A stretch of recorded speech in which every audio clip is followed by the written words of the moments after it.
Sun Life Financial is proud to partner with Canadian HR Reporter and Thomson Reuters on the following roundtable, which takes an in-depth look at disability management. Sun Life is committed to working with Canadian employers to help optimize the physical, mental, and financial health of employees and to support your organization in maintaining a healthy, engaged workforce. For more information, visit www.sunlife.ca.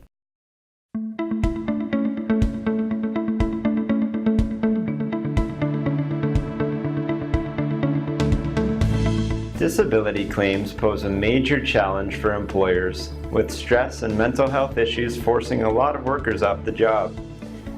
Canadian HR Reporter recently hosted a roundtable in partnership with Sun Life Financial to look at some of the issues around disability management. We wanted to explore the reasons for rising disability claims and find out where employers and employees can turn for help.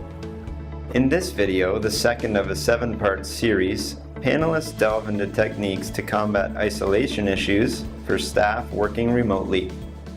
Well, there's a couple of things. I mean, my colleagues here mentioned that if somebody is completely telecommuting, like they're 100% work from home, there is a certain risk. But if you have a flexible type of arrangement where you're able to actually come into the office, you do have a work group, you do have a team, you do have a place and a connection, that makes a huge difference. So, you know, the all or none is much more stressful on people. In some situations, that's not possible. Like I work in an organization right now, which is a global organization. We have, you know, there's maybe one person in Spain, another person, you know, elsewhere. We're all over the place. So there's a lot of attention paid to how managers and teams are structured. So making sure there are those check-in points, using video conference, keeping people up to date in terms of with news feeds and recognition and things where you could actually use digital solutions to make people feel part of a whole. So that's a huge factor as well. And I do think employers need to pay a fair bit of attention to this because the other thing that's happening is that people are feeling increased social isolation. So, you know, even outside of the workplace, people are getting married and cohabitating much later in life. There's more Canadians living alone now than have ever been in history.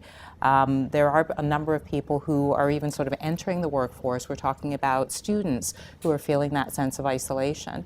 So the last thing you want is for the workplace to exacerbate something that's already happening and that we know to be quite damaging for health. So those strategies and others that will emerge are very important for employers to pay attention to, because very often the workplace is your place for connection.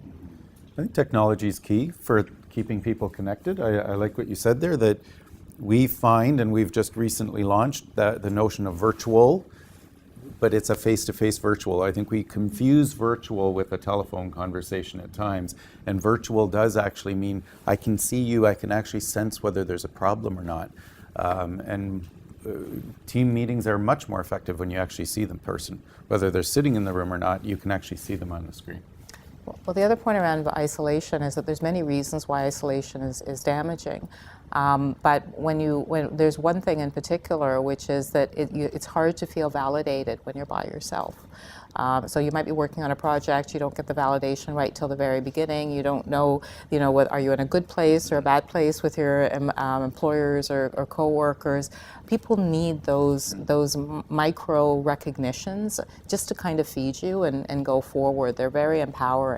So if you can use technology, and there's a number of platforms right now that are online recognition platforms, and have that built as part of your culture, like a culture of communication, a culture of collaboration, but also a culture of recognition, it's fairly important. I think it's interesting that we're talking about the notion of loneliness and about virtual delivery of services and things like that. And some of the primary tenets of a good disability management or disability prevention program are in fact promoting good solid communications, open transparency, these sort of things. So this is what we focus on from not necessarily a stay at work, but a return to work perspective. So if this is part of a solid return to work plan, how are we distancing ourselves, and we're creating these sort of issues by introducing these factors into the workplace when in fact it's how we actually get people to re-engage and return to work more quickly. Yeah. So it's an interesting sort of paradigm that we have in front of us.